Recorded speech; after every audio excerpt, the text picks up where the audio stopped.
Further studies. 자, 여러분 반갑습니다. 김주호입니다. 오늘 Further Studies 또 아주 재미난 내용이기 때문에 오늘 특히 힘주어서 강의 한번 해보겠습니다. 자, 오늘은 사물의 의인화 및 사물 주어에 대해서 학습하겠습니다. 라고 되어 있는데요. 우리 한국어도 마찬가지지만 영어에는 사물을 사람처럼 의인화한 표현이 매우 많습니다.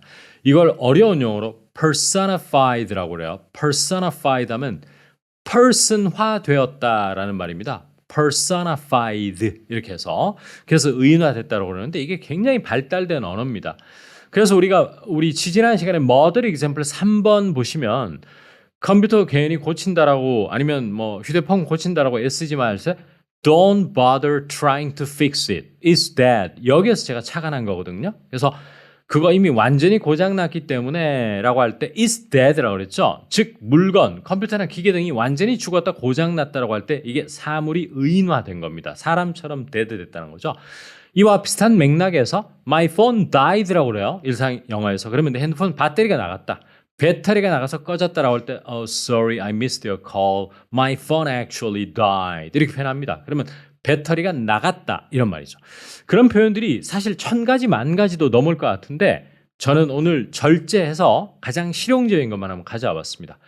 자, 1번 The computer refuses to turn on. 처음에는 실용적이지 않은 것 같아요. 쌤, 에이 그래도 그렇지 컴퓨터가 거부를 한다고요? 켜지기를? 아 이건 너무 심한 의인화 아닌가라고 생각할 수 있는데 뭐 너무나 뭐 이렇게 원어민들이 100이면 100 다 이렇게 얘기한다고 얘기하기는 힘들어요. 하지만 절반 정도의 원어민은 이렇게 하는 거 충분히 합리적이라고 봅니다. 따라서 컴퓨터가 이상하게 안 켜지네요 라고 할 때 The computer refuses to turn on 이라고 그래요.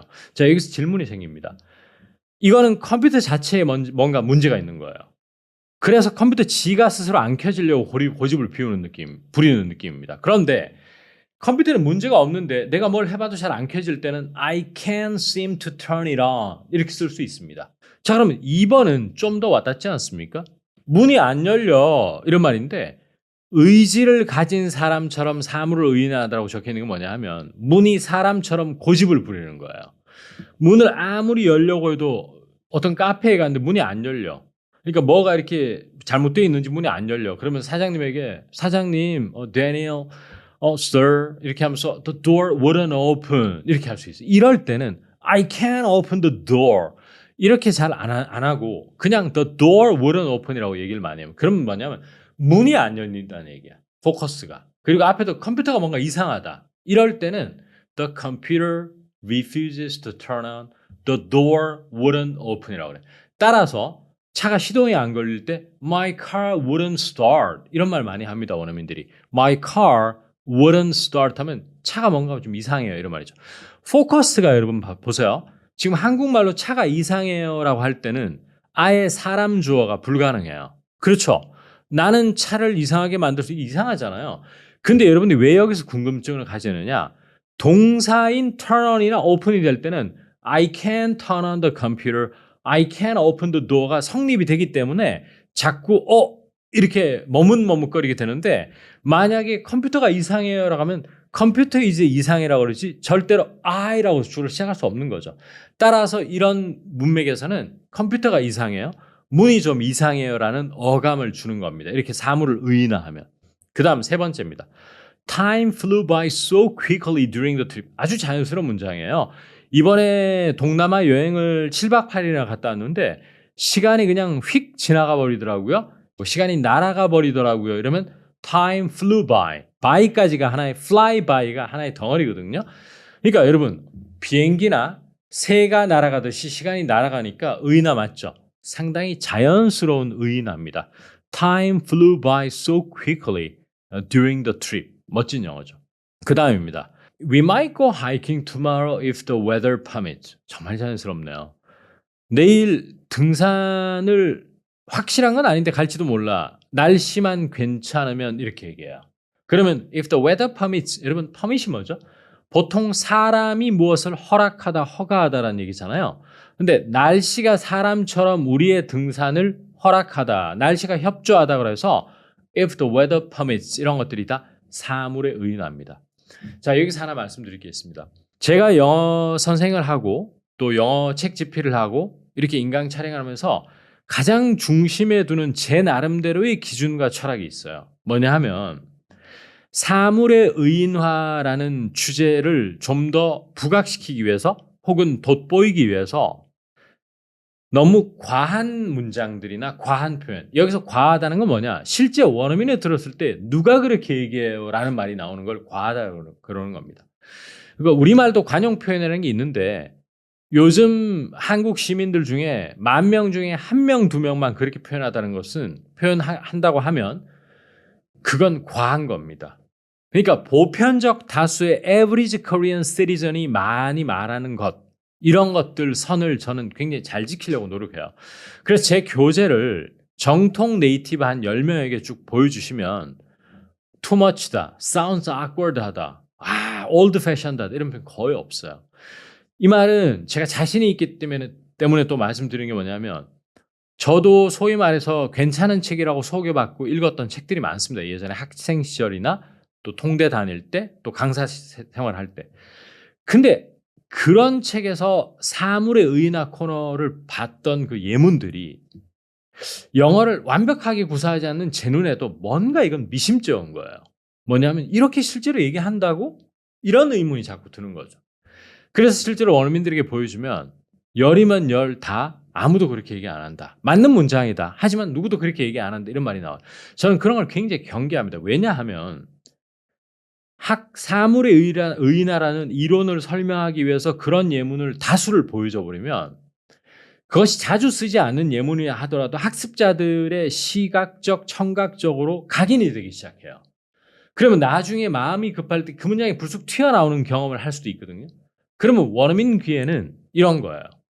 이 사람이 아직 영어가 기초 혹은 잘해봤자 중급의 초입인데 갑자기 굉장히 현란한 표현을 쓰네? 이런 생각을 하기 시작하는 거예요. 그러니까 어색하다는 말로 귀결되는 거죠.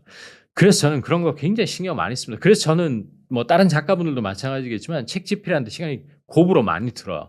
왜냐 속가내고 다 쓰고 또 한 번 검사 맞고 또 확인하고 이런 과정을 굉장히 많이 거쳐서 조금이라도 awkward sounding 하거나 올드 스쿨 같은 느낌은 다 배제시키기 때문이죠. 그래서 제가 소개하는 의의나 문장은 과한 게 거의 없다고 보시면 됩니다. 정말 가뭄에 콩나듯 한두 개 있을지언정. 좋죠? 좋습니다. 그 다음입니다.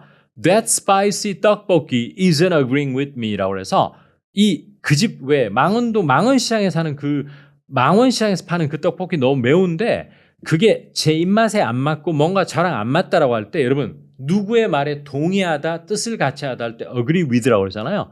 그러니까 음식이 나와 동의하는 건데 동의하지 않으니까 뭔가 내 입맛에도 안 맞고 뭔가 안 맞다라고 할 때 something, 무슨 food isn't agreeing with me 라고 하는 거예요, 실제로. 좋죠? 그 다음에 과하다기보다는 일상에서 쓰는 영어는 아니에요. 이거는 뉴스 기사에서 기자들이 쓰는 말이에요.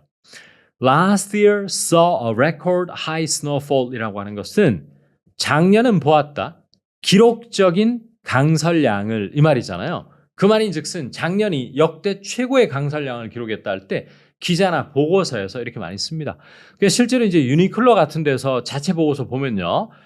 The year 2023 saw 뭐뭐뭐 해서 2023년은 매출 신장이 12%를 기록했다 이럴 때 이런 의인화된 구조를 많이 써요. 회사 보고서 이런 이사의 발표 자료 이런데. 그래서 이거는 일상에서는 부적절하다. 아주 포멀한 데서는 이런 걸 볼 수 있다. 이렇게 보시면 됩니다. 그 다음에 제가 정말 좋아하는 표현인데 This Joseon era temple stood for 400 years before it was lost in a wildfire라고 해서 이 조선시대 사찰이 있는데요. 400년간 굳건히 서 있었다라고 생각하는 거죠. 그런데 산불로 유실되고 소실됐다. 이러면 lost를 쓰는 겁니다.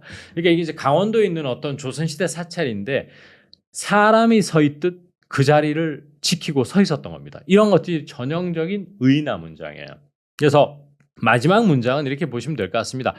조금 과한 측면이 있기는 해요. 마지막 문장만큼. 그리고 last year만큼은. 하지만 제가 볼 때 마지막 문장을 자기가 영어 실력이 된다면 영어가 앞뒤 영어가 다 받쳐주는 사람이라면 원어민에게 이렇게 얘기해도 큰 문제는 없을 거라고 봐요. 하지만 이제 원어민이 여러분들의 앞뒤 영어가 기초 레벨인데 갑자기 이 문장만 너무 화려하게 쓰면은 조금 튀기 때문에 아직 조금 쟁여둬도 될 것 같습니다. 그래서 stand라는 이런 표현도 알아두시면 좋을 것 같다는 생각이 들고 이제 딱 두 가지만 더 공유하겠습니다. 과장어법이라고 그러는데 두통 때문에 미쳐버리겠다 이러면 My headache is killing me 이런 말 합니다. 그건 과장인데 일상에서 많이 써요. 그러면 두통이 너무 심하다는 얘기인데 두통이 날 죽이고 있다고 생각하죠. 그 다음에 이거는 일상 영어보다는 역시 문어체에서 발달된 사물주어인데 제 경험을 토대로 보면 이러면 우리는 based on my experience 이런 말을 많이 해요. 한국 학생들 영어 하는 거. 근데 원어민들은 my experience taught me 이렇게도 많이 합니다. 무슨 말입니까? 내 경험은 나에게 가르쳐 줬다는 얘기죠. 그러면 이 말이 I learned something from my experience 이가 똑같은 거예요. 특히 기자들이 즐겨 쓰는 문형입니다. 이것도 역시 사물 주어예요.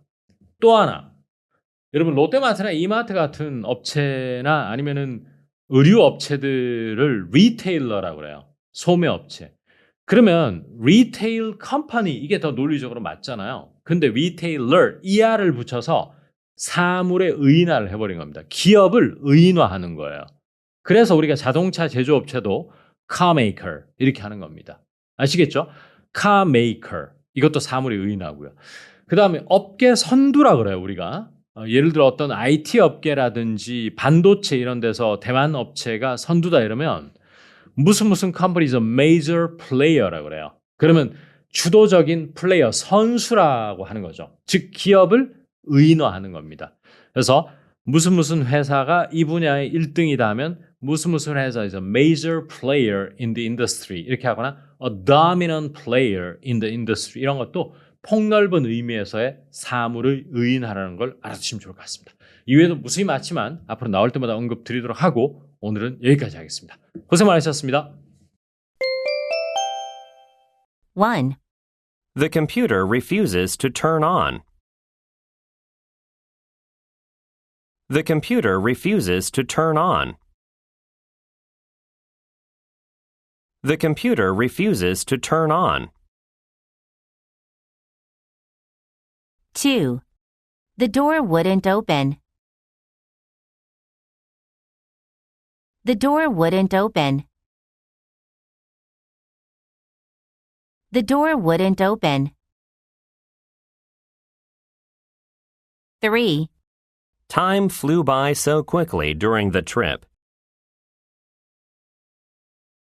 Time flew by so quickly during the trip. Time flew by so quickly during the trip. 4. We might go hiking tomorrow if the weather permits. We might go hiking tomorrow if the weather permits. We might go hiking tomorrow if the weather permits.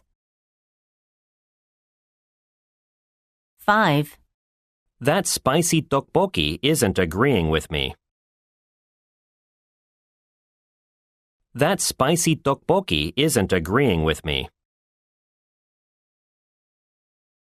That spicy tteokbokki isn't agreeing with me. 6. Last year saw a record high snowfall.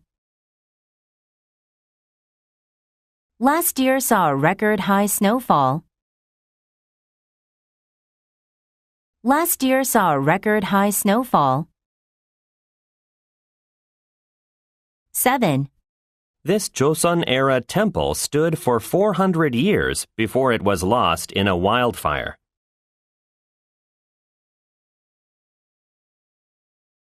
This Joseon-era temple stood for 400 years before it was lost in a wildfire.